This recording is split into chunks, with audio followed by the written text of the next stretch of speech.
Is the framing okay? Is the framing fine? Yeah, it's from the flag to this.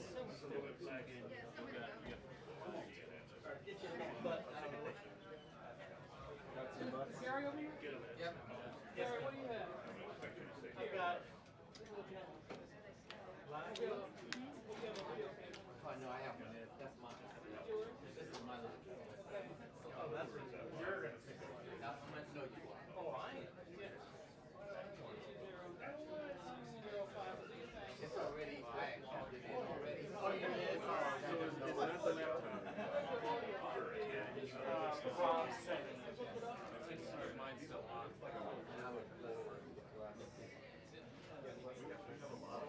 Lotus has got the Wait, live here. So much for my subject. I think it's important to get through. You don't have a hard line? Use the fiber.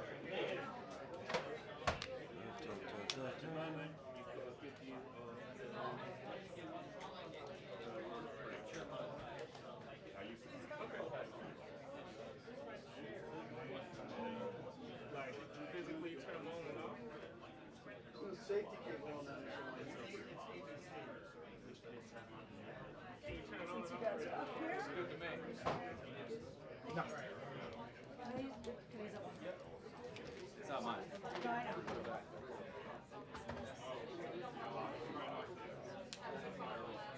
Yeah, it is good. I'm actually going to buy another line. That's what I want. Yeah, which one? The second one?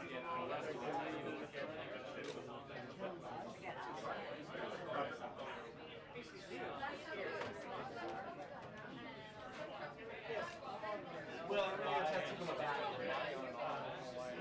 At the White House, you see the front row.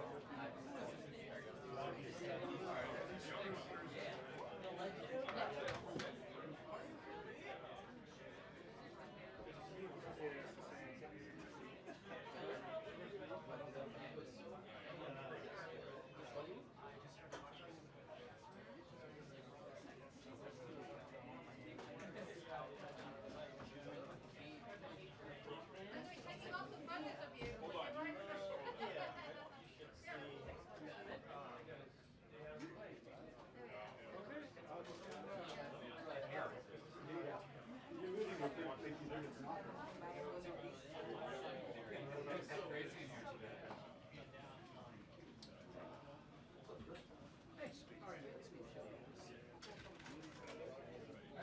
Everybody.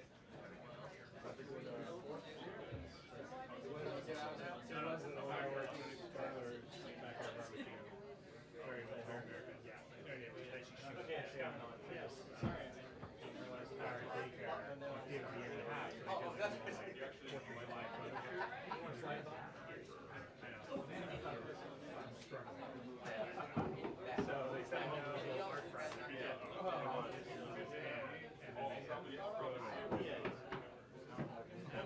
I'm feeling extremely big. That's so cute. There it is. It's here on my daughter had blonde. She's very blonde. Yeah. She's blonde in the hair. I was late.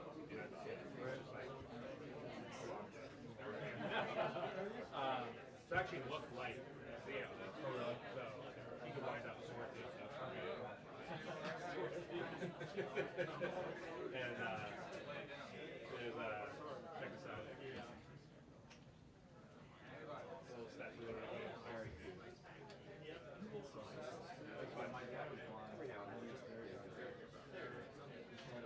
Yeah, you should see the front view of the. Yeah, that's basically at that age, like big pearls.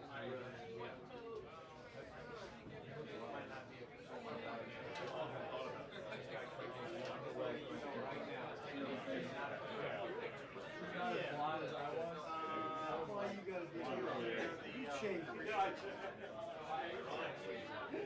see that little green thing that put my name on it? That's my spot right there. It was, Come on, man. Get in here. it was not a bad.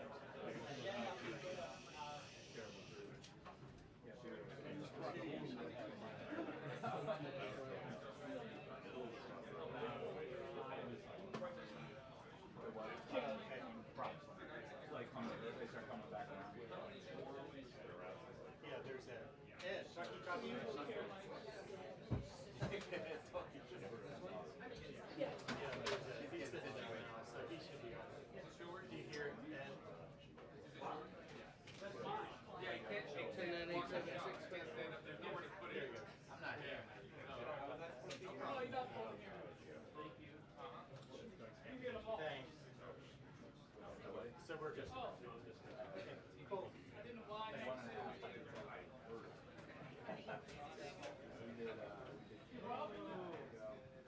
Wyman for the multi. Did Rob why you for the malt? Yes. He did. No, just me. Is that the malt? No. Chair? Yeah, just the chair.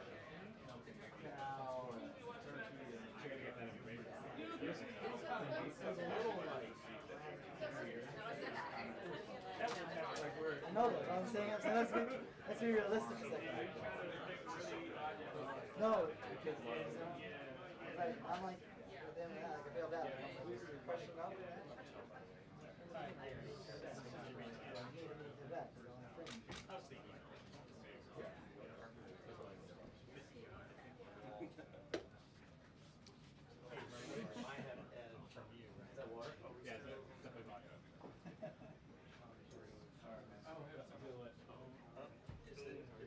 So I got the wrong tape. Or no, it would be Mike, right? Yeah, it's Mike. Never mind. It's Mike. I see it. Oh, yeah. All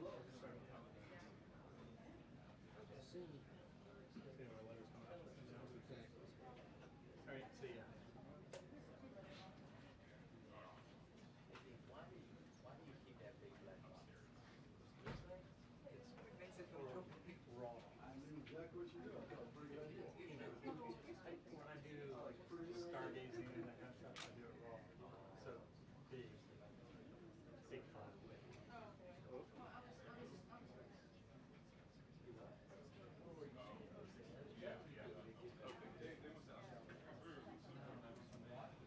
Oh, yeah. I was in Italy in Mallorca. Sorry, I thought far away. It's the USB-C output for screens. That's the one I usually use and it always works.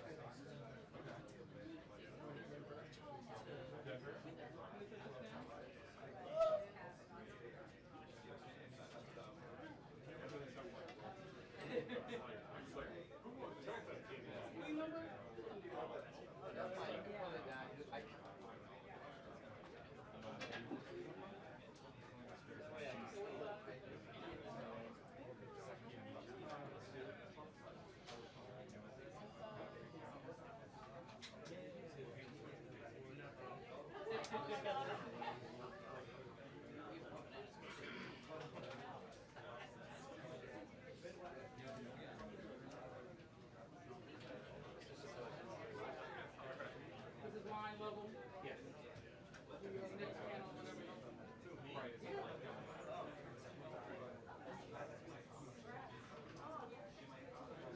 Oh, wait. Okay, the wrong end.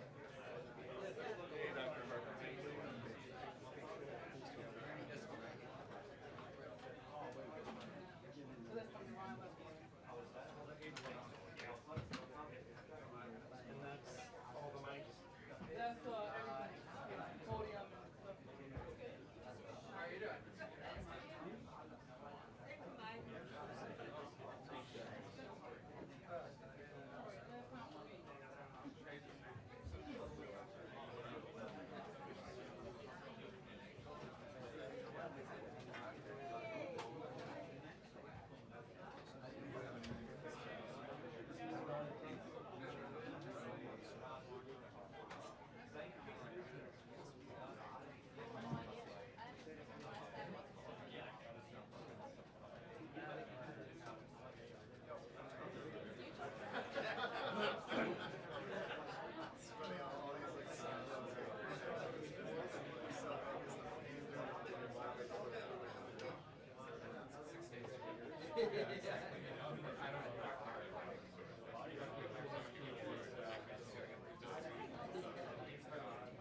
Hello?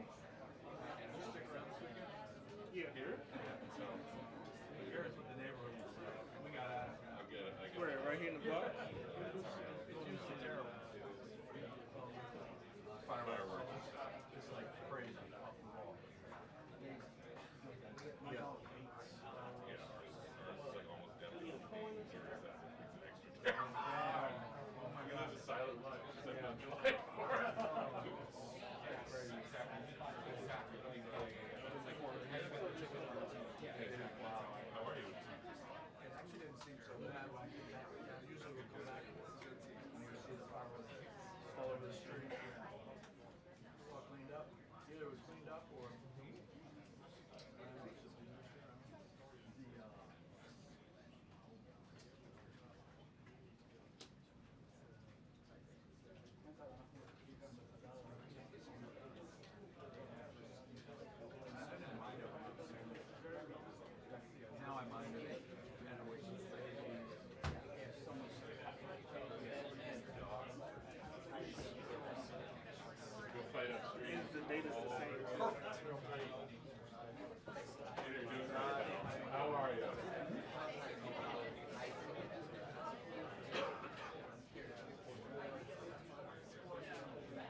Peter.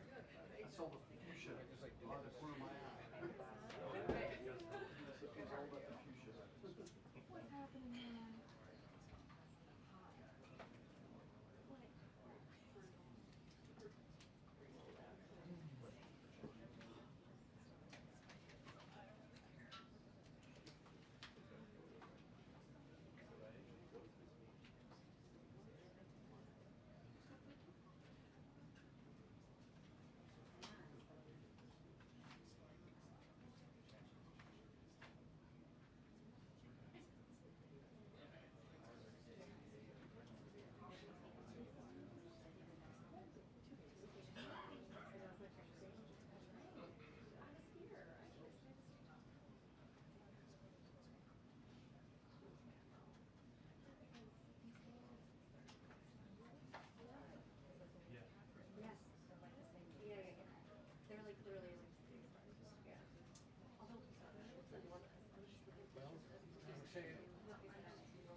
My 19-year-old, I say that. My 9-year-old.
Okay.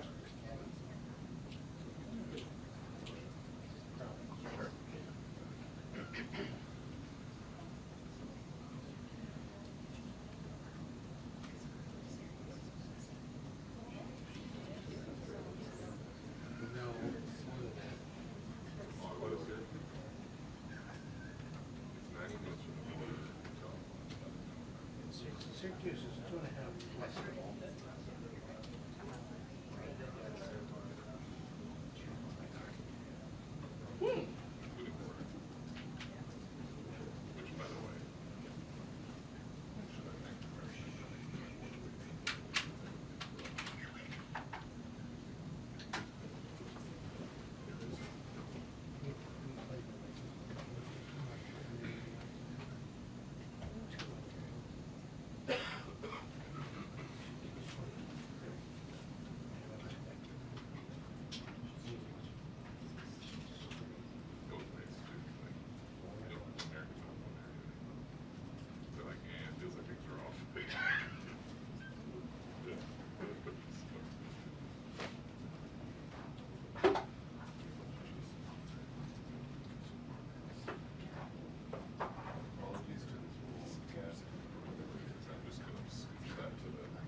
you have anything fresh?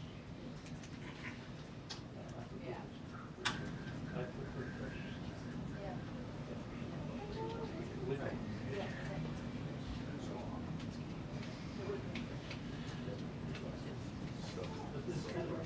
Yeah, he'll help us.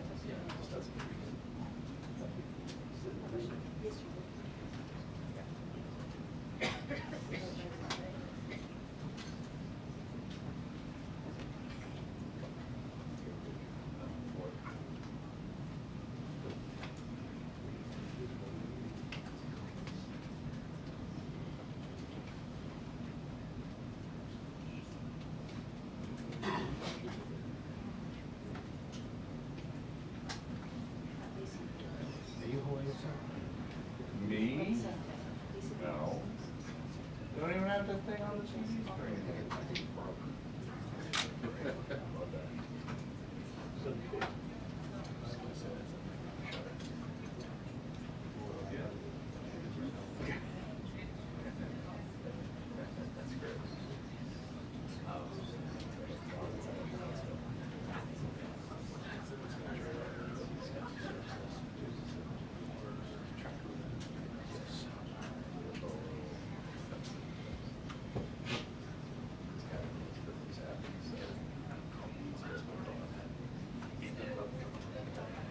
Yeah. Yeah.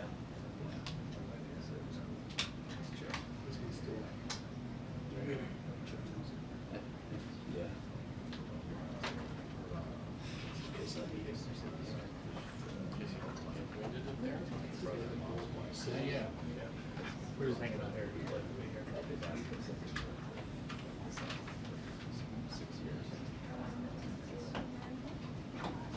Probably, she's like, yeah. Yeah. I think it was with me.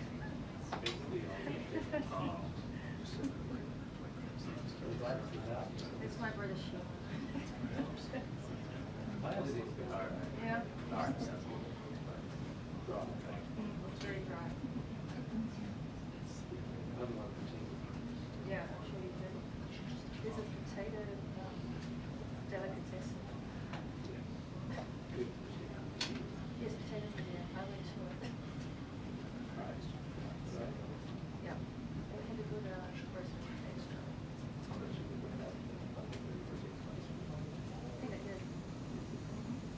I think I tried everything. They served it at the market.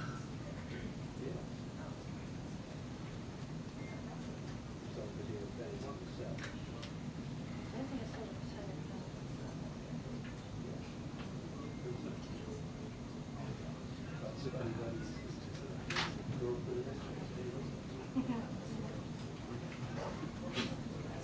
You know what, I really don't understand how they think about potatoes.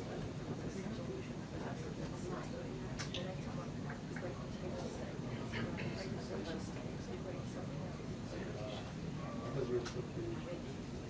I know, it was so much more than those businesses now. I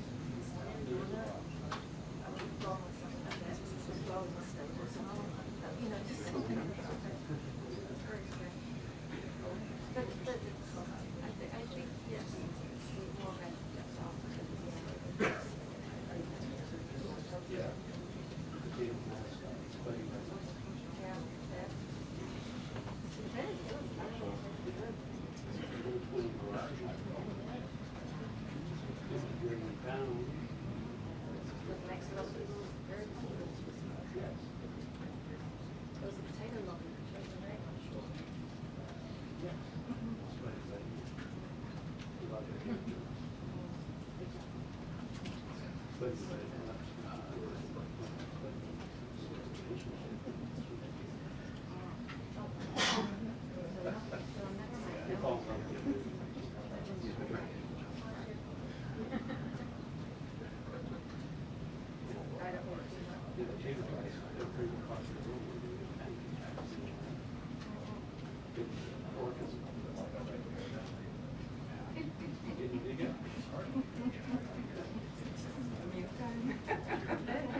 But I was never there much. I was always in California.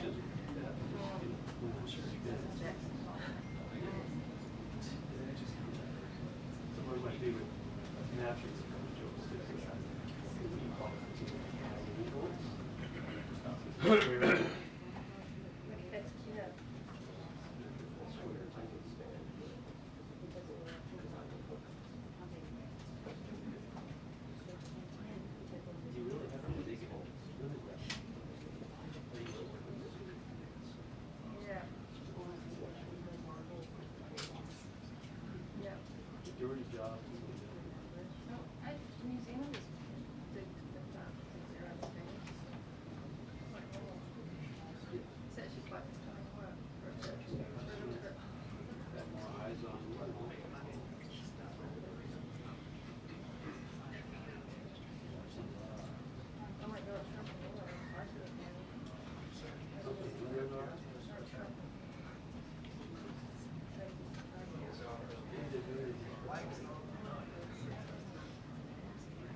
It's thick ice, still this much, yeah, of the year. Minus 29 degrees. Very strange. But it's obviously cold enough. So do I know what to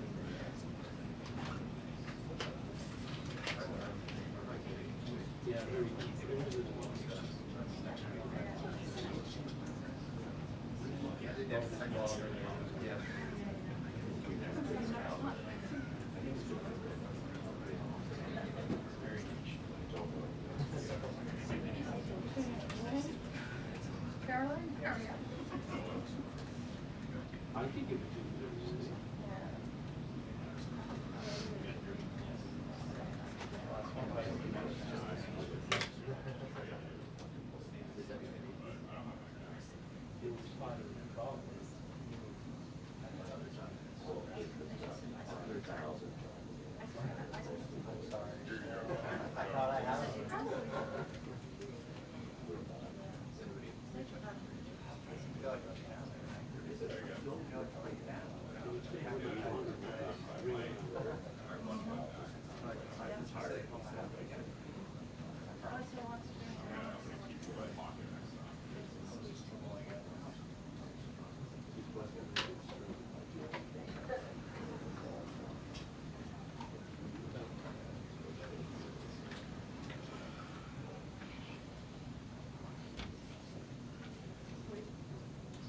And John, same as every White House briefing, there are things that they want to talk about and things that they have to talk about when they eventually open this door again.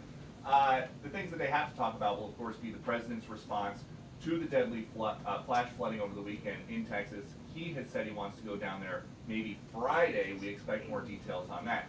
The things that they want to talk about, just in the last couple minutes, the White House has started releasing these long-promised letters detailing tariff rates that are going to be going against trading partners. They are saying 25% now for the Japanese, 25% for the Republic of Korea, South Korea. Those will go into effect on August 1st. Something else that's happening today, and the reason that all the roads around the White House are closed, Benjamin Netanyahu is going to be here talking to President Trump in private. President Trump is saying that he thinks not only can they figure out the final stages of a peace deal for ending the war in Gaza, the president thinks that the strikes on the nuclear facilities in Iran have Iran now ready to negotiate some kind of a permanent deal. We don't know what kind of a permanent deal President Trump thinks he can get, but if only there was some way to find out. We should have Karoline Leavitt out here anyway. John.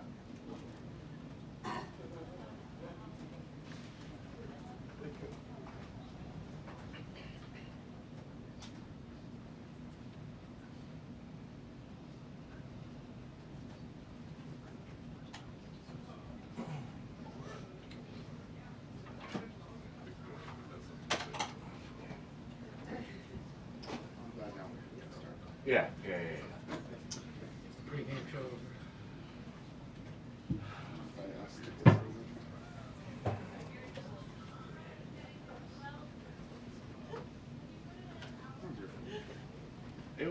It was nice. How was your course? Did you have to work here late on Friday? Yeah, me neither. Yeah.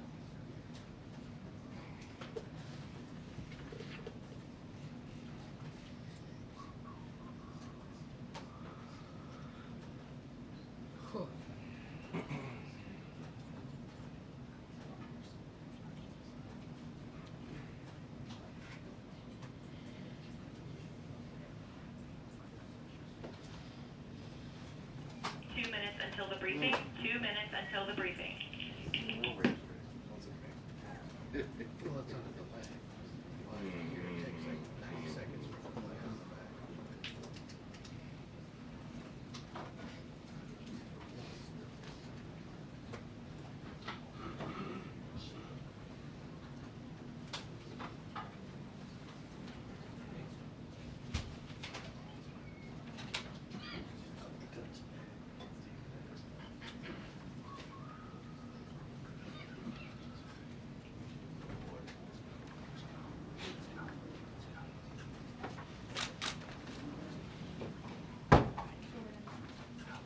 nice to sit down every once in a while.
I've never seen it. It's just not black. Yeah, it's just easier. I think the second one's better. You know, Because it goes back into the board and stuff. Yeah.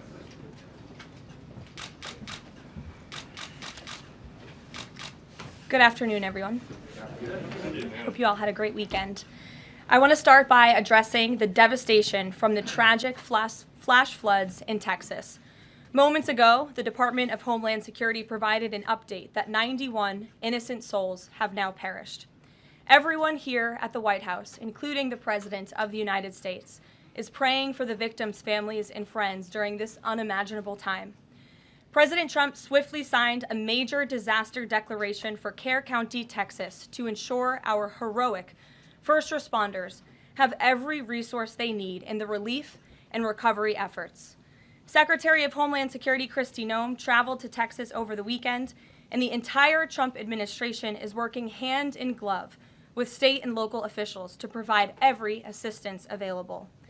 The situation on the ground remains dangerous, and there could be additional public safety threats with potential incoming heavy rain, so we encourage everyone in the area to remain vigilant, listen to all warnings, and respond accordingly. Unfortunately, in the wake of this once-in-a-generation natural disaster, we have seen many falsehoods pushed by Democrats such as Senator Chuck Schumer and some members of the media. Blaming President Trump for these floods is a depraved lie, and it serves no purpose during this time of national mourning. Here are the facts. In the lead up to this tragic natural disaster, the National Weather Service did its job. Despite unprecedented rainfall, the National Weather Service executed timely and precise forecasts and warnings. On July 3rd, the National Weather Service office in Austin, San Antonio, Texas, conducted forecast briefings for emergency management in the morning and issued a flood watch in the early afternoon. Flash flood warnings were also issued on the night of July 3rd and in the early morning of July 4th, giving preliminary lead times of more than 3 hours before flash flooding conditions occurred. And the National Weather Service office in New Braunfels, which delivers forecasts for Austin, San Antonio, and the surrounding areas, had extra staff on duty during the storms, despite claims of the contrary. So to any person who has deliberately lied about these facts surrounding this catastrophic event, you should be deeply ashamed. At this time, the administration's focus will be giving the victims and their communities the support they deserve during these recovery efforts in this tragic time. May God bless the great people of Texas, especially the parents who have lost their children. President Trump loves you. We are praying for you, and he will be traveling to see you later this week. Moving along to some further scheduling announcements. Tonight, President Trump will host the Prime Minister of Israel, Benjamin Netanyahu, for dinner, where they will discuss the positive developments taking place in the Middle East region. Tomorrow, the President will host his 6th cabinet meeting of his 2nd term. Many of you will be invited to cover that. And on Wednesday, the President will host leaders from 5 African nations for lunch in the state dining room. In other news, after the historic signing on the South Lawn of the White House on the 4th of July, President Trump's One Big Beautiful Bill is now the law of the land. Republicans in Congress met the once-in-a-generation moment and codified the Make America Great Again agenda into law. After this monumental achievement, no other president in modern history has worked harder and faster to fulfill their campaign promises than Donald Trump. The One Big Beautiful Bill will get the United States of America firing again on all cylinders. It's safe to say that over the past few weeks, the president has delivered on many, many wins. For the 4th month in a row, jobs numbers beat market expectations with nearly 150,000 good jobs created in the month of June. The American economy has now added nearly 700,000 jobs since January 2025, with American-born workers accounting for all job gains. President Trump drove illegal border crossings to another historic low in the month of June, and Border Patrol once again released 0 illegal aliens into our country. The Supreme Court stopped activist judges from imposing nationwide injunctions and cleared the way for President Trump to carry out his popular and common sense agenda. The University of Pennsylvania agreed to all of the Trump administration's demands and will now keep men out of women's sports. President Trump secured his trade deal with Vietnam, giving the United States total access to their markets. Because of President Trump's unleashing American energy dominance, gas prices are at 4-year lows. And when adjusted for inflation, gas prices are near the lowest levels we've seen in the last 20 years. NATO members agreed to raise defense spending to 5% of GDP, a foreign policy feat long thought impossible until President Trump made it happen. The Operation Midnight Hammer obliterated Iran's nuclear capabilities, taking out this imminent national security threat not just to the United States, but to the entire world. The president secured a ceasefire between Israel and Iran, ending the 12-day war. The president brokered a historic peace agreement between Rwanda and the Democratic Republic of Congo. Pakistan nominated President Trump for the Nobel Peace Prize in recognition of his decisive diplomatic intervention to prevent a nuclear war between India and Pakistan. Blue-collar wage growth has seen its largest increase in nearly 60 years, and President Trump has defeated Joe Biden's inflation crisis with core inflation at the lowest level since March of 2021. And just about all of that has happened in the last 3 weeks, and I know you all know it because you've been very busy here covering it along with us. So with that, I will take your questions today as we kick off another very busy week here at the White House. We'll lead with our new media seat, Brian Glenn, who is, of course, very present in this briefing room. He's put in a lot of hours covering this president, so we're glad you finally have a seat today. Brian, go ahead. It feels great to sit down. Thank you very much. You're welcome. I want to go back to the hurricane. You said that President Trump is scheduled to go to Texas later this week. Can you speculate on what day and what he has plans? Sure.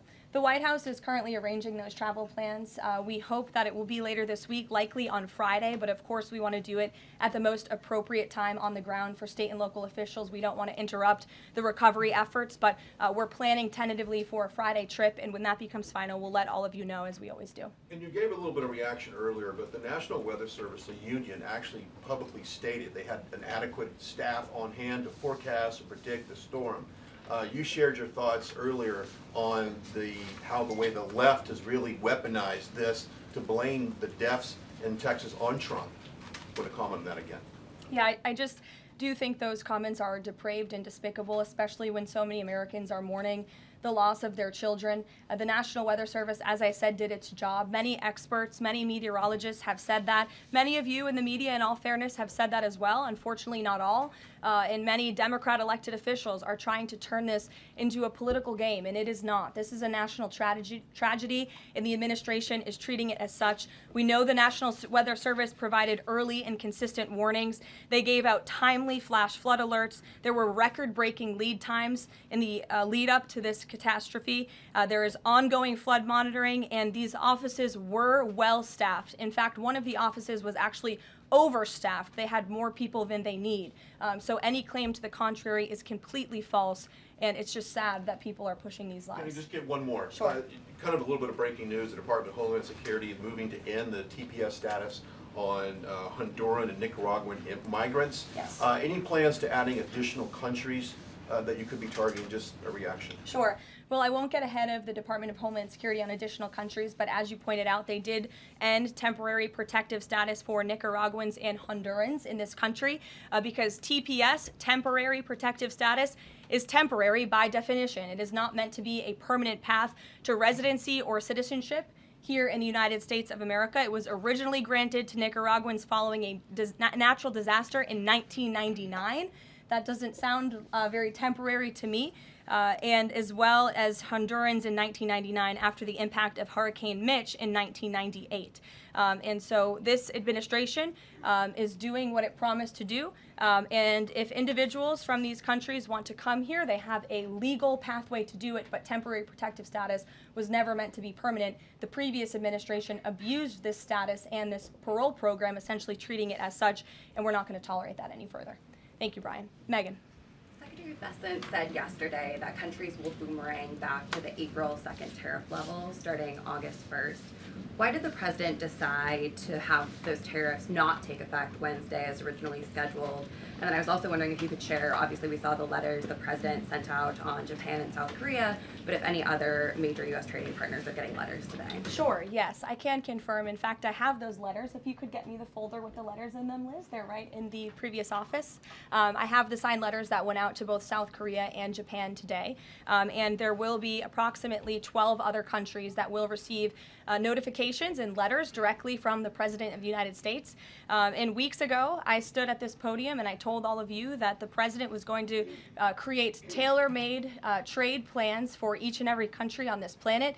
And that's what this administration continues to be focused on. The President will also sign an executive order today delaying the July 9th deadline to August 1st. So the reciprocal tariff rate or these new rates that will be provided in this correspondence to these foreign leaders will be going out the door within the next month, or deals will be made. And those countries continue to negotiate with the United States. We've seen a lot of positive developments in the right direction, but the administration, the president, and his trade team want to cut the best deals for the American people and the American worker. That's what they're focused on. And in the effort of transparency, these letters will continue to be posted to Truth Social, so you can enjoy them yourself. Go ahead. Thanks, Caroline. Just about the visit of Prime Minister Netanyahu today, I was just wondering why that is not open to the press. Previous visits by him, we've had Oval Office press conferences. Does that reflect somehow the kind of sensitivity of this particular visit? No, they're having a private dinner. There's many important matters that are obviously ongoing in the region, as you know. The utmost priority for the president right now in the Middle East is to end the war in Gaza and to return all of the hostages. Also, as you know, there was a ceasefire proposal that Israel supports that was sent to Hamas, and we hope that they will agree to this proposal. We want to see all of the hostages released. That's on the top of the president's mind, so that will be discussed, as well as the many other positive developments we've seen in the Middle East.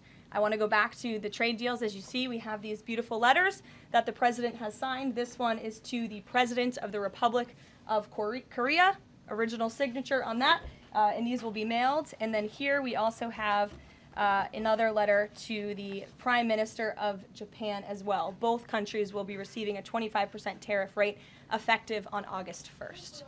Go ahead. Thank you so much. You said it, and the President said it many times, you want to see an end to the war in Gaza.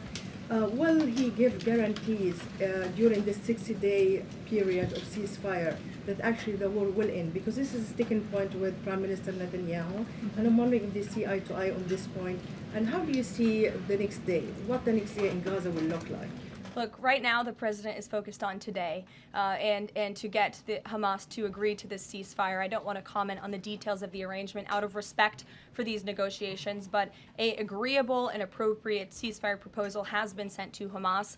And I can also tell you Special Envoy Witkoff intends to travel to Doha later this week, where he will continue to engage in these discussions. And the Qataris and the Egyptians have been incredibly helpful partners in mediating these negotiations and discussions to bring peace to this region and end this conflict once and for all. Kristen. Two questions. Thank you, Carol. Sure. The first question is President Trump reconsidering his plan to phase out FEMA, given what officials have said is their critical role on the ground now in Texas? Look, the president wants to ensure American citizens always have what they need during times of need. Whether that assistance comes from states or the federal government, that's a policy discussion that will continue. And the president has always said he wants states to do as much as they can, if not more. And in the case of Texas, the state and local officials are doing a tremendous job. And I know the president, Secretary Noem, and the federal government are very proud to be working with them. And the president has promised to give Texas the assistance that they need during this tragic time. Just one follow-up on cuts overall. Over the weekend, President Trump said that Elon Musk was a train wreck. Are there, given this current viewpoint, are there concerns within the White House or from the president himself over the cuts that happened under Musk while he was advising DOGE, including the National Weather Service? I think I've already addressed that, Kristen, and what I can tell you is that these offices were fully staffed. The San Angelo office was fully staffed with 12 forecast meteorologists. There were no vacancies. The San Antonio office was operating with 11 forecasters. And as Brian said, the union themselves said that there was adequate staffing. So I think those words speak for themselves, and the numbers speak for themselves. This was a once-in-a-century flash flood, a tragic natural disaster, and the administration is doing all that we can on the ground to help these families during during this time of need. Jeff. Thanks very much, Caroline. Just following up on Kristen's question, is it still the president's plan to phase FEMA out by the end of this year? I just answered Kristen's question for you. One more, hold on, one more. Sure, I'll give it to you. Go ahead. The follow-up on trade as well. 12 more letters coming, you said. Can you give us a sense of which countries those are? I'll let the president reveal those in very due time. Keep your eyes on Truth Social. Michael, in the back. Thank you, Caroline. An armed shooter today was shot in McAllen, Texas, after opening fire on Border Patrol agents. Comes just days after Democratic Congresswoman Pramila Jayapal recently said she gets, quote, inspired when activists obstruct ICE. Does the White House expect Democrats to tone down their rhetoric in light of what we saw today in McAllen, Texas? We certainly call on Democrats to tone down their rhetoric against ICE and Border Patrol agents who, again, are everyday men and women. I would encourage AOC and other Democrats to actually meet with the United States Border Patrol. These are honorable Americans who are just simply trying to do their job to enforce the law.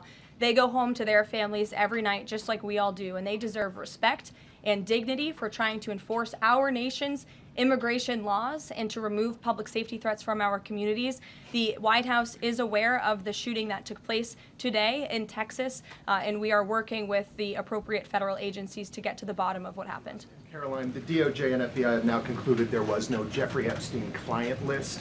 What do you tell MAGA supporters who say they want anyone involved in Jeffrey Epstein's alleged crimes to be held accountable? This administration wants anyone who has ever committed a crime to be held accountable, and I would argue this administration has done more to lock up bad guys than certainly the previous administration. And the Trump administration is committed to truth and to transparency. That's why the Attorney General and the FBI Director pledged at the President's direction to do an exhaustive review of all of the files related to Jeffrey Epstein's crimes and his death. And they put out a memo in conclusion of that review.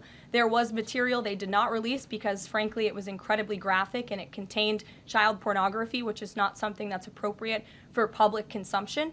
But they committed to an exhaustive investigation. That's what they did, and they provided the results of that. That's transparency. Follow up on that, Sure. Caroline. Okay, so the FBI looks at the circumstances surrounding the death of Jeffrey Epstein. According to the report, this systematic review revealed no incriminating client list. So what happened to the Epstein client list that the Attorney General said she had on her desk?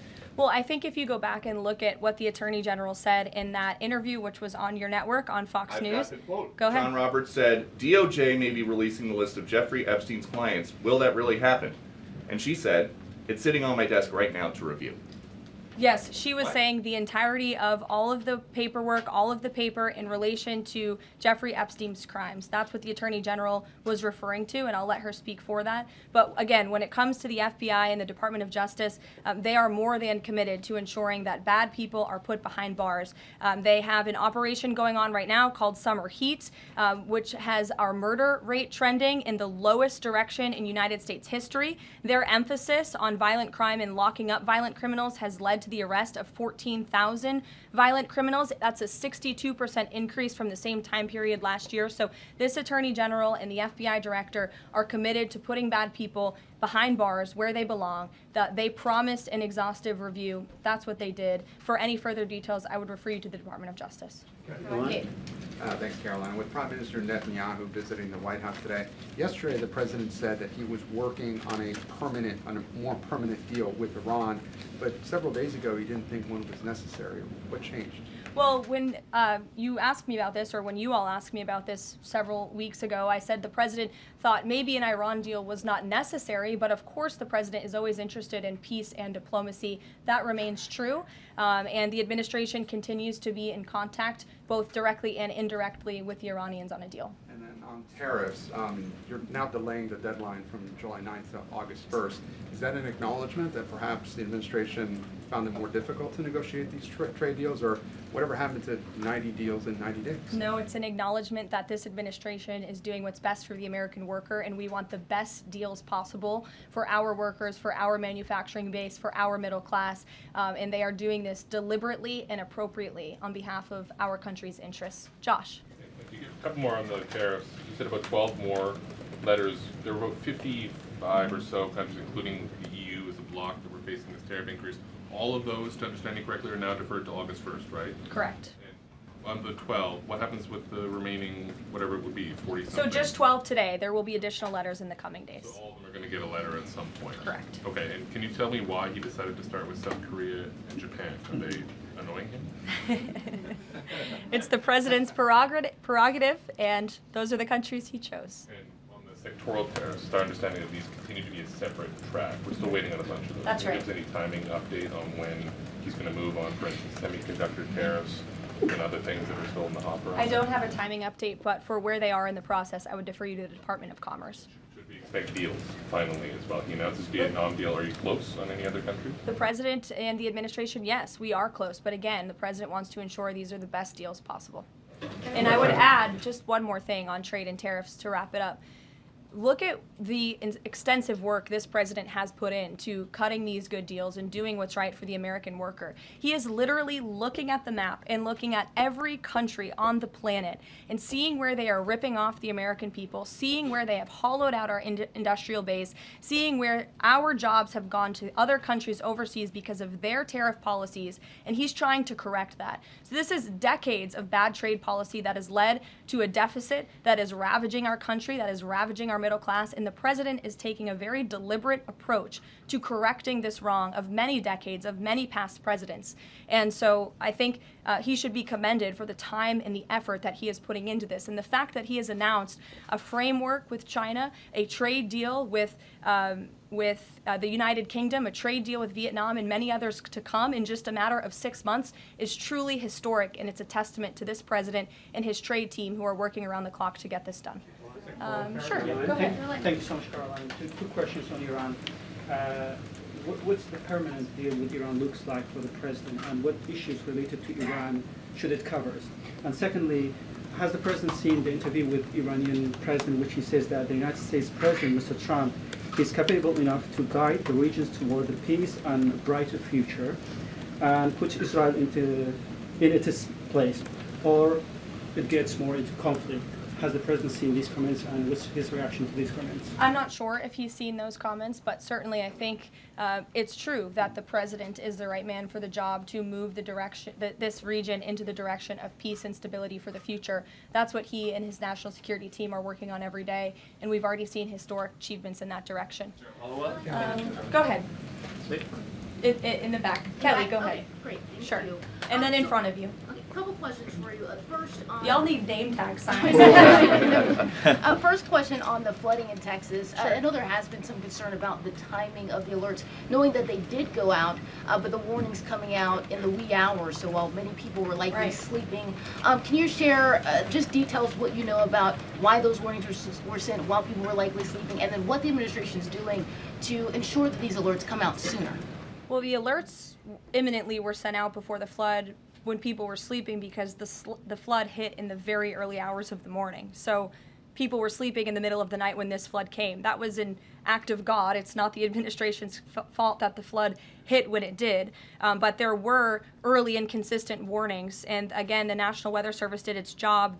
On July 2nd, there were initial notices of potential weather and flooding risks were issued. On July 3rd, escalating warnings throughout the day with a flood watch issued at 1:18 p.m.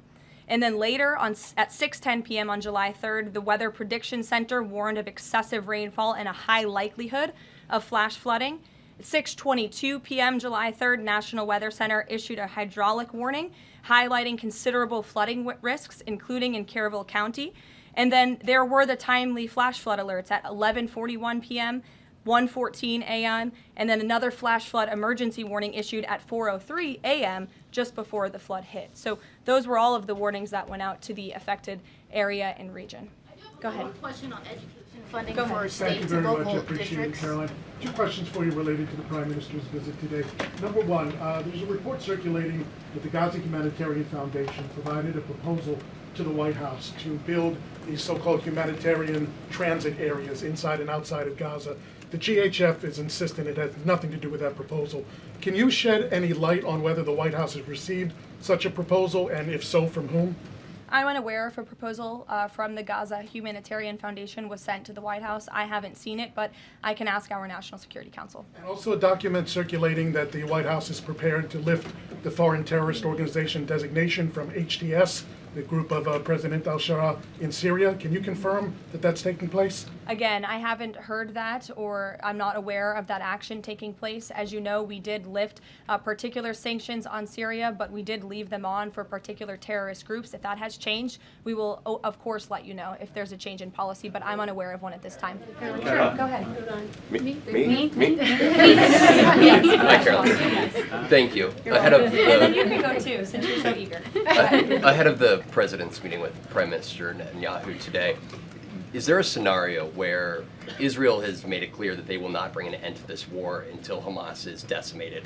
And the president just 5 months ago suggested a potential takeover of Gaza. Is there a situation where tonight the two men will change their posture, and in the scenario that Hamas turns over the remaining hostages, that the war could come to a permanent end, and that they will seek that under that scenario that they would essentially try to bring this war to a permanent end beyond just that 60-day ceasefire? Again, you're putting a hypothetical situation in the air, so I don't want to comment on that out of respect for these ongoing negotiations and discussions that are taking place. But as for the takeover of Gaza, I don't believe the president ever said that. I think he discussed a rebuilding of Gaza once this war is over. This has become an uninhabitable place for human beings, and the president has a big heart. He wants this to be a prosperous, safe part of the region where people and families can thrive, and there will be a need for a real rebuilding effort when the time comes. But right now we need to end this war, and we need to bring all of the hostages home. The president is adamant about that. Look, again, I will let the president speak for himself later if he decides to comment on the details of the agreement, but out of respect for the discussions, I won't do that from the podium. Go ahead. So Congressman Lawler and Gottheimer have introduced a bill in Congress, the Bunker Buster Act, that would allow the United States to sell B-2 bombers and bunker buster bombs to Israel. Is that something the president would support? Well, I don't know if the president's aware of the Bunker Buster Act, but I will ask him and see what his opinion on that is. I'm not sure. Right, thank you. Caroline. Thank you, Caroline. Building off of the question earlier about the shooter in Texas who targeted ICE, Axios reported today, I believe, that Democrat lawmakers were saying their constituents are calling on them to be more violent when they go to ICE facilities, including, I believe, they want them to shed blood, and that they said that Democrat lawmakers should be willing to get shot themselves. Can you respond to that, and do you have concerns that any of these lawmakers might act on the wishes of their constituents? It's hard to believe anyone with morals in this country or decency would say such a thing. Obviously, the White House condemns that rhetoric, and we condemn violence of any kind. This administration is simply trying to enforce our laws, and we must be a nation of law and order. You cannot simply waltz across our border and live here illegally and expect to stay. We are going to enforce our nation's laws, and the men and women who are doing that are doing so in a respectful way. They are doing so within the confines of the law, and they are just trying to do their jobs. And we condemn any violence or any calls for violence of any kind against any American. Go ahead. Thank you, Caroline. I wanted to ask you if... I was not calling on you, but you can go ahead. It's fine. There's a lot of people in here today. President Trump already saw the letter that the Colombian President Gustavo Petro sent him, apologizing for his comments a few weeks ago, suggesting that there was an involvement from the U.S. government in an alleged coup d'etat in Colombia. And Secretary Rubio recalled the U.S. Chargé d'Affaires in Colombia.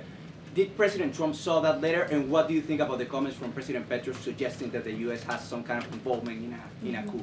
I'm not sure if the president has seen that letter, but I can check with him in the National Security Council. We will get you a response if you follow up with my team. We will find out for you. Caroline. Sure, go ahead. Thank you. Iris, go ahead. Thank you, Caroline. Thank you, Caroline. On two topics. First, I love how excited everyone is on Monday. Yes, Raquel, you can go after. On two topics. First, tariffs. The president announced last night that any countries aligning themselves with the anti-American policies of BRICS That's right. will be charged with an additional 10% tariff. Can you tell us more details on that? What specific policies is the president talking about here?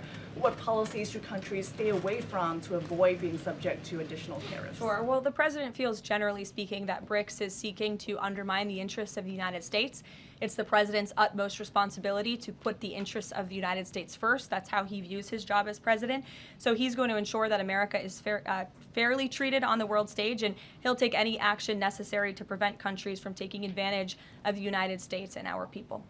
Raquel, go ahead. On the illegal immigrants, Registrar Tom Homan told us this morning that ICE will have to arrest 7,000 illegal immigrants every day for the remainder of this administration to just catch the ones that were let in during the last administration. I'm wondering what the new resources and manpower, of course, given by the big, beautiful bill, which of course opens the door for ICE to hire additional 10,000 agents and officers. What's the administration's expectations now for daily arrest numbers going forward in upcoming months? Sure. I'll let the Secretary of Homeland Security and her department speak on what they're looking for in terms of daily numbers. What I can tell you is I receive the daily reports each morning, and ICE is out there doing the jobs that they swore an oath to do, and they are removing public safety threats from our communities every day, and our country is becoming a safer place because of their efforts. And the One Big Beautiful Bill that is now law will give significant resources to ICE and Border Patrol to continue the tremendous work that they are already doing. And I think every American who wants to live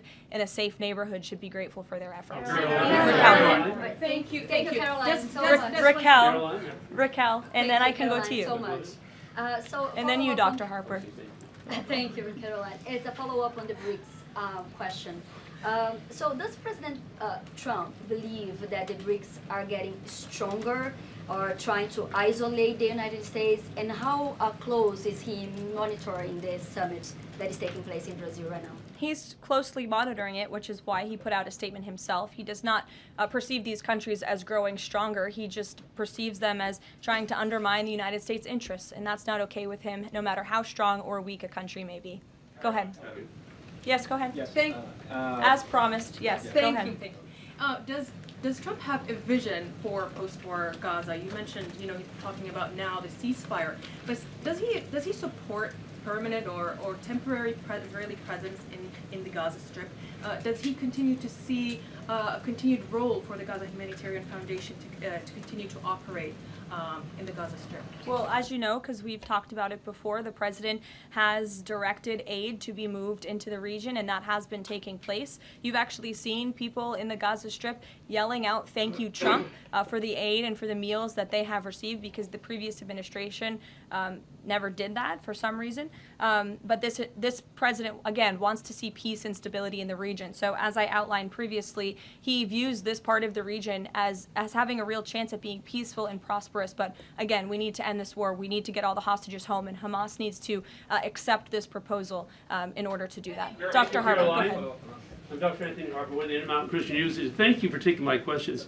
Given the nature of the Palestinian Authority, with their pay to slay, teaching Jew hatred to children, corrupt leaders, and no elections for 19 years, who does President Trump support to govern Area A and Area B to prevent Hamas from ruling?